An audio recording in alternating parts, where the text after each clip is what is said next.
அன்பின் இரட்சகர் இயேசு கிறிஸ்துவின் நாமத்தில் வாழ்த்துக்கள். உன்னத பாட்டு 2ஆம் அதிகாரம் 8ஆம் வசனம் 9ஆம் வசனத்தை கொஞ்சம் ஆழமாக தியானிக்கலாம். இது என் நேசருடைய சத்தம், இதோ அவர் மலைகள் மேல் குதித்தும் மேடுகள் மேல் துள்ளியும் வருகிறார். என் நேசர் வெளிமானுக்கும் மரைக்குட்டிக்கும் ஒப்பாயிருக்கிறார். இதோ அவர் எங்கள் மதிலுக்கு புறம்பே நின்று பலகனி வழியாய் பார்த்து கிராதியின் வழியாக தமது மலர்ந்த முகத்தை காண்பிக்கிறார். அதற்கு அடுத்த வசனம், என் நேசர் என்னோடே பேசி, என் பிரியமே, என் ரூபவதியே, எழுந்து வா என்று சொல்லி அழைக்கிறதாக இங்கே அவள் சூலமித்தி கூறுகிற காரியத்தை பார்க்கிறோம். இது என்னுடைய நேசருடைய சத்தம், இதோ அவர் மலைகள் மேல் குதித்தும் மேடுகள் மேல் துள்ளியும் வருகிறார் என்று சொல்லுகிற காரியம் அவளுடைய நேசரை குறித்து சொன்ன போதிலும் இது இங்கே இயேசு கிறிஸ்துவுக்கு முன்னடையாளமாக சொல்லப்படுகிற காரியமாக இருக்கிறது. இன்றைக்கு மனிதர்களை சந்திக்கும்படியாக, மனிதர்களோடு கூட மனம் மகிழும்படியாக தான் உண்டாக்கின சிருஷ்டிகளிலேயே மிகவும் நல்லது என்று கண்ட அவர்களோடு கூட ஐக்கியப்படும்படியாக விண்ணுலகத்திலிருந்து அவர் அத்தனையாக அவர் ஒரு மானின் வேகத்தைப் போல புஸ்தக சுருளில் என்னை குறித்து எழுதியிருக்கிறது, இதோ நான் வருகிறேன் என்று சொல்லி அத்தனையாக துரிதப்பட்டவராக அவர் இந்த பூமியில் வந்த பொழுது மலைகளின் மேல் குதித்தும் மேடுகளின் மேல் துள்ளியும் வருகிறார் என்கிற காரியம், அதற்கு அடுத்த வசனத்திலே அவர் வெளிமானுக்கும் மரைக்குட்டிக்கும் ஒப்பாயிருக்கிறார் என்று சொன்னால் மானை போல வேகமாக, மரைக்குட்டி என்று சொன்னால் ஒரு இளம் ஆண் மானை போல வேகமாக அவர் ஓடி வருகிறார் என்கிற காரியமானது என்மேல் வைத்த அவருடைய அன்பை வெளிக்காட்டக்கூடியதாக இருக்கிறது. ஆனால் அவர் என்னை சந்திக்க, இந்த உலகத்தை சந்திக்க வந்தபொழுது அவர் தமக்கு சொந்தமானதிலே வந்தார், அவருக்கு சொந்தமானவர்களோ அவரை ஏற்றுக்கொள்ளவில்லை என்று சொல்லி இயேசுவை குறித்து சொல்லுகிறது. அவர் பிறந்த போதிலிருந்து, அவர் வளர்ந்த போதிலிருந்து, அவர் ஊழியத்தை தொடங்கின நாட்களிலிருந்து அவர் நன்மை செய்கிறவராக, அத்தனை வாஞ்சை உள்ளவராக, அத்தனையாக அவர் வந்திருந்த போதிலும் அவருக்கு அநேக பிரச்சனைகள், அநேக காரியங்களைத்தான் அவர் சந்திக்கிறார். அத்தனை தடைகளின் மத்தியிலும் அவர் நேசிக்கிற நேசத்தைத்தான் அவர் தன்னுடைய ஜனங்களை பார்த்து சொல்லுகிறார். எருசலேமே, எருசலேமே, கோழித்தன் குஞ்சுகளை சேர்த்து கொள்ளுகிற வண்ணமாக நான் உங்களை எத்தனை தரமோ சேர்த்து கொள்ள மனதாயிருந்தேன், ஆனால் உங்களுக்கோ மனமில்லாமற் போயிற்று என்று சொல்லுகிறதை பார்க்கிறோம். தன்னுடைய உள்ளத்தின் வாஞ்சையை எத்தனை ஆர்வத்தோடு கூட, எத்தனை சந்தோஷத்தோடு கூட என்னுடைய ஜனங்களோடு கூட நான் மனமகிழ்ச்சியாக இருக்கும்படியாய், என் ஜனங்களுக்கு உதவி செய்யும்படியாய், எனது மனவாட்டியோடு கூட நான் ஐக்கியப்படும்படியாய் இவ்வளோ வாஞ்சியாய் வந்திருந்த பொழுது எனக்கு கிடைத்த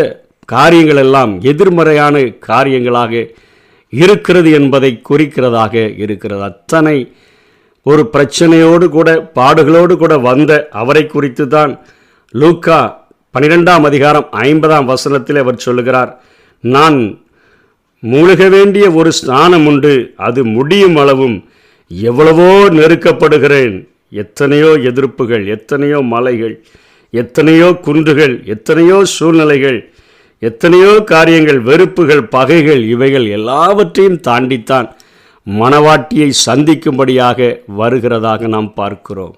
ஆகவே தான் அவர் சொல்லுகிறார், அவர் மலைகளின் மேலே குதித்தும், அவர் குன்றுகளின் மேலே, அவர் மேடுகளின் மேலே துள்ளியும் வருகிறார். இத்தனை தடைகளின் மத்தியில் என்னை தேடி வருகிறார் என்கிற ஒரு அன்பை எந்த ஒரு மனுக்குலம் புரிந்து கொள்ளுகிறதோ, மனிதனோ மனுஷியோ புரிந்து கொள்ளுகிறார்களோ அவர்கள் மாத்திரமே அவர் என் மணவாளன், என்னை மணவாட்டியாக சேர்த்து கொள்ளும்படியாக வருகிறார் என்கிற காரியத்தை புரிந்து அவருடைய சத்தத்தை கேட்கும் பொழுது, அதிகாலையில் அவருடைய சத்தம் நமக்கு கேட்கும் பொழுது எவ்வளவோ காரியங்களை தாண்டி அவர் எவ்வளவோ நெருக்கப்பட்டு என்னை தேடி வந்திருக்கிறாரே என்கிற காரியத்தை புரிந்து கொண்டு நம்முடைய உள்ளத்தில், ஐயோ இது என்னுடைய நேசருடைய சத்தம் என்று சொல்லி நாம் சந்தோஷமாக சொல்ல முடியும். ஐயோ, அழைக்கிறாரோ வந்து விட்டாரோ என்று அல்ல, இது என்னுடைய நேசருடைய சத்தம் அல்லவா, என்னோடு கூட ஐக்கியப்படும்படியாக, என்னோடு கூட பழகும்படியாக, என்னோடு கூட உறவாடும்படியாக வந்திருக்கிறாரே என்கிற ஒரு சந்தோஷம் நம்முடைய உள்ளத்திலே உருவாக முடியும். அதற்கு அடுத்த வசனத்திலே சொல்லுகிறார், என் நேசர் வெளிமானுக்கும் மறைக்குட்டிக்கும் ஒப்பாயிருக்கிறார். இதோ அவர் எங்கள் மதிலுக்கு புறம்பே நின்று பலகனி வழியாய் பார்த்து கிராதியின் வழியாக தமது மலர்ந்த முகத்தை காண்பிக்கிறார். வேகமாக வந்துட்டார். ஒரு மானை போல, வெளிமானை போல, ஒரு யங் ஸ்டாக், ஒரு இளம் ஆண்மானை போல வேகமாக அவர் வந்துவிட்டார். இத்தனை தடைகளையும் தாண்டி மிதித்து என்மேல் வைத்த அன்பு நிமித்தமாக எனக்கு அருகிலேயே வந்துவிட்டார் என்று சொல்லுகிறதை பார்க்கிறோம். விண்ணுலகத்தை விட்டு மண்ணுலகத்திற்கு வந்து நம்முடைய அருகிலே, அதாவது நம்முடைய சுய சித்தம், நாமே எழுந்து அவரோடு கூட வெளியே கடந்து செல்லுகிற வரையிலும் வலுக்கட்டாயமாக இழுக்காதபடிக்கு அவர் பலகனி வழியாக பார்த்து கிராதியின் வழியாக தனது மலர்ந்த முகத்தை காண்பிக்கிறார் என்று சொல்லப்படுகிறது. தனது மலர்ந்த முகத்தை காண்பிக்கிறார் என்பது இன்றைக்கு முழுமையாக அவருடைய முகத்தை பார்க்க முடியாதபடிக்கு இன்றைக்கு ஜன்னல்களிலே நம்முடைய செய்திருக்கிற அந்த கிரில் ஒர்க்கானது, அல்லது அந்த நாட்களிலே மூங்கிலினால் செய்யப்பட்ட அந்த குறுக்கையும் நெடுக்கையும் வைத்திருக்கிற காரியங்கள் முழுமையாய் அவரை பார்க்க முடியாதபடிக்கு, ஆனால் கொஞ்சம் கொஞ்சமாக விட்டு விட்டு அவருடைய முகம் தெரிகிறது போல இன்றைக்கு அந்த ஆண்டவருடைய வசனங்களை, அவருடைய காரியங்களை நாம் பார்க்கும் பொழுது அவைகள் நமக்கு ஒரு கண்ணாடிகளை காண்கிறது போல காண்கிற சூழ்நிலையாக இருக்கிறது. அப்படிப்பட்ட ஒரு நிலைமையிலே நாம் அவரை கற்றுக்கொள்ளும்படியாக வேதம் நம்மை அழைக்கிறதை நாம் பார்க்கிறோம். நமக்கு அருகில் இருக்கிறார். கர்த்தரை கண்டடையத்தக்க சமயத்தில் அவரை தேடுங்கள். அவர் நமக்கு மிகவும் சமீபமாக இருக்கிறார். அவர் தொழுது கொள்ளுகிற போதெல்லாம் அவர் நமக்கு சமீபமாக இருக்கிறார். தம்மை நோக்கி கூப்பிடுகிற யாவருக்கும், உண்மையாய் தம்மை நோக்கி கூப்பிடுகிற யாவருக்கும் அவர் சமீபமாக இருக்கிறார். இந்த வேதம்தான் அவருடைய முகத்தை நமக்கு காண்பிக்கிறதாக இருக்கிறது. இப்பொழுது இந்த வேதத்தில் அவருடைய முகத்தை நாம் கண்ணாடிகளை காண்கிறது போலதான் காண முடியும். அவருடைய மகிமையை கண்ணாடிகளை காண்கிறது போலதான் காண முடியும். அந்த ஆட்டுக்குட்டியானவரின் அந்த கல்யாண நாளிலே அவர் தன்னோடு கூட நாம் முழுவதும் இருக்கும்படியாக வைத்திருக்கிற நாளில்தான் அவரை நாம் முழுமையாக தரிசிக்க முடியும். அதற்கு முன்பாக இப்படிப்பட்ட காரியத்தை நாம் கண்டடைய முடியும் என்கிறதை அவர் இந்த வசனத்திலே சூழமைத்து சொல்லுகிறதை பார்க்கிறோம். கிராதியின் வழியாக தமது மலர்ந்த முகத்தை காண்பிக்கிறார். அவருடைய வாயிலிருந்து ஒரு அழைப்பு வருகிறதை அவள் சொல்லுகிறார். என்ன சொல்லுகிறாள்? என் நேசர் என்னோட பேசி, என் பிரியமே, என் ரூபவதியை எழுந்து வா, நீ வந்துவிடு என்று சொல்லி அழைக்கிற ஒரு சத்தத்தை, இன்றைக்கு அதே சத்தம்தான் எல்லா இடங்களிலும் கேட்கக்கூடியதாக இருக்கிறது.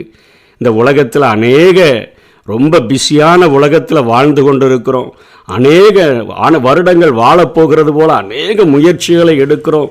என்னென்ன காரியங்களிலாமோ உலகத்திற்காக நாம் பிரயாசப்படுகிறோம். ஆனால் இன்றைக்கு ஒரே ஒரு சத்தம் கேட்டுக்கொண்டே இருக்கிறது. என் பிரியமே, என் ரூபவதியே, நீ எழுந்து வா, என் ரூபவதியை எழுந்து வா. இன்றைக்கு உலகம் வெறுக்கிற அந்த பார்வையில் அவர் நம்மை பார்க்கவில்லை. ஒருவேளை உலகம் நம்மை புறக்கணிக்கிற நிலைமையில் அவளுடைய சூலைமத்தினுடைய நிலைமையை பார்க்கும் பொழுது அவள் அத்தனையாய் கருகருத்து போனவளாக, கேதாரின் கூடாரத்தைப் போல, கருப்புத்தோல் ஆடினால் செய்யப்பட்ட கூடாரத்தைப் போல, சூரிய கதிர்களினால் அத்தனை கருப்பாயிருந்து தன்னுடைய சொந்த தாயின் பிள்ளைகளினால் தள்ளப்பட்டு ஒரு வாட்ச் உமனாக வேலை செய்கிற அவளை பார்த்து, என் பிரியமே, என் ரூபவதியே, எழுந்து வா என்று அழைக்கிற சத்தம். என்னோடு கூட பழகும்படியாக, என்னோடு கூட ஐக்கியம் கொள்ளும்படியாக, என்னோடு கூட உறவாடும்படியாக நீ எழுந்து வா. இந்த வேத வசனத்தின் மூலமாக என்னை நீ அடையாளம் கண்டுகொள்ள முடியும். இந்த வசனங்கள்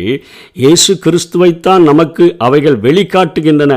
அவருடைய அறிவுக்கட்டாத அன்பை நமக்கு போதிக்கின்றன. அவருடைய அன்பின் அகலம், அவருடைய அன்பின் ஆழம், அவருடைய அன்பின் நீளம், அவருடைய அன்பின் உயரம், அந்த ரெக்லஸ் லவ்வை அந்த வேதம்தான் நமக்கு சொல்லிக் கொடுக்கிறது. எத்தனை தடைகளை தாண்டி, எத்தனை போராட்டங்களை சந்தித்து, எத்தனை பிரச்சனைகளை அவர் மேற்கொண்டு இன்றைக்கும் நம்மேல எத்தனையாய் அன்பு செலுத்துகிறார்.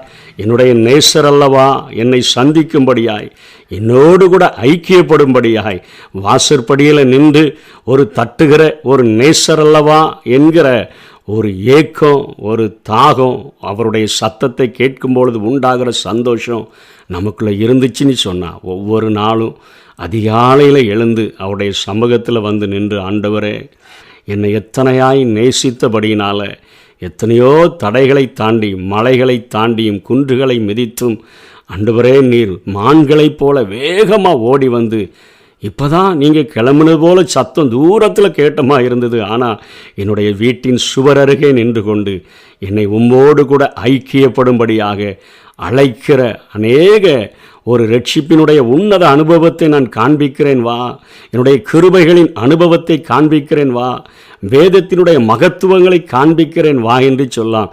இயற்கையை காண்பிப்பதற்கு அழைக்கிறது போல இந்த வேதத்தில் உள்ள உன்னத அனுபவங்களை ஆண்டவரை உம்மோடு கூட பழகும் பொழுது நீர் வைத்திருக்கிற ஆண்டவரை உச்சிதமான அனுபவங்களை தரும்படியாக எங்களை நீர் அழைக்கிறதற்காக ஸ்தோத்திரம் என்று சொல்லி ஆண்டவருடைய சமூகத்தில் நெருங்கி வந்தோன்னு சொன்னால், இந்த உலகம், இந்த பொல்லாங்கனுக்குள்ளே கிடக்கிற இந்த உலகத்தில் நேசிப்பதற்கென்று ஒரு மிகப்பெரிய ஒரு ஆண்டவர், அவர் சர்வபூமியினுடைய தேவன்.